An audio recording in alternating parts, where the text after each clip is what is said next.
So here are 5 things I wish I knew earlier about the Sony ZV-E10 and how I fixed some of the bad points about it. So the first point is the bad rolling shutter. So the rolling shutter of this camera is very bad, especially in 4K 24 and 4K 30. The good thing is I mostly shoot vlogs with this camera, so I can shoot in 1080p and 60 frames per second, so the rolling shutter is not as bad. And sadly there's nothing you can fix it with, so you have to live with this bad rolling shutter, or you shoot in 1080p and 60 frames per second. In 4K 30 you can't see it as much because it has a crop, and that's the next point I wish I knew earlier about this camera, because it has a major crop in 4K 30 and I like to shoot in 4K 30 for my vlogs, so I had to switch it up to 4K 24 or 1080-60 as I said. I'm also using the kit lens with this camera, so it's just wide enough to vlog with this camera, and with the crop it's not wide enough anymore, so I have to shoot in 4K 24 on 1080p and 60 frames per second, and then it's fine. So this is 4K 24, this is 4K 30, and as you can see it's pretty cropped in, so it's not that good anymore for vlogs. Also, if I extend my arm all the way with the kit lens, it's not that wide anymore.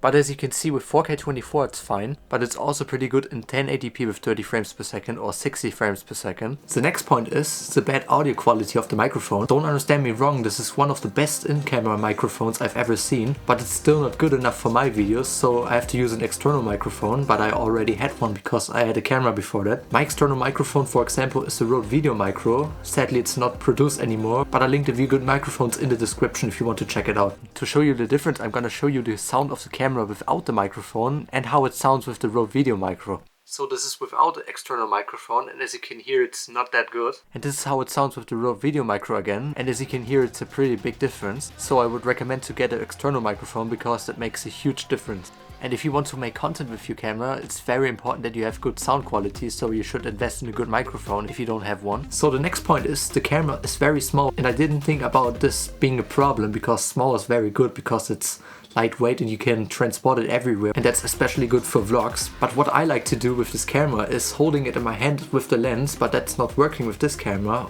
at least with the kit lens, because the camera is just too small.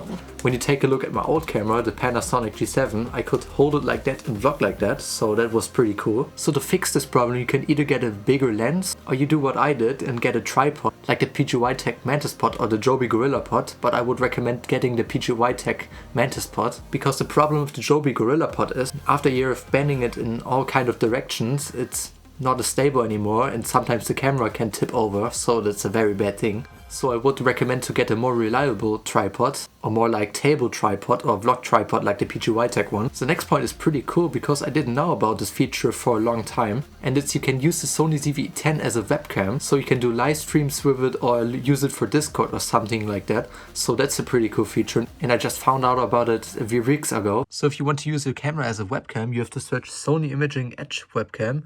And then you go to this page here and you download the software and install it. And after that you can go to your camera settings and go to USB streaming and click on that. Now you can plug in a USB-C cable on the side of the camera, plug it in on your MacBook or on your PC. And after you did that, you can use your camera as a webcam, as you can see. So as you can see, you can fix some of the bad points, but it's also a pretty cool camera. I really like this camera, but it's also not for everyone. So if you want to know how to get better handheld footage with your camera, you can click on the video on the screen right now, and we see us in the next video. Thanks for watching.